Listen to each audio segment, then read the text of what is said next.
सोमवारी रात्री ताराबाई पार्कातील सहजीवन सोसायटीमधील एका घरातून 9 लाखाचे दागिने आणि रोकड चोरीला गेली होती।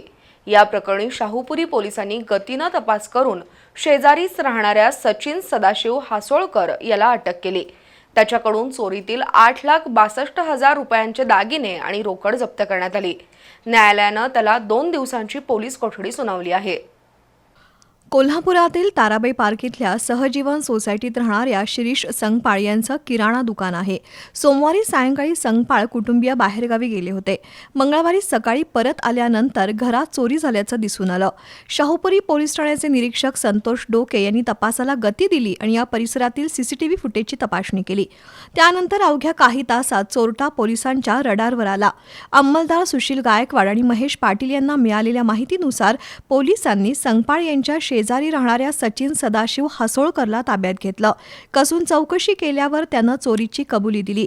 त्याच्याकडून चोरीतील सोन्या चांदीचे दागिने आणि रोकड असा 8,62,000चा ऐवज जप्त करण्यात आलाय। दरम्यान सचिन हासोळकरला न्यायालयानं 2 दिवसांची पोलीस कोठडी सुनावली आहे।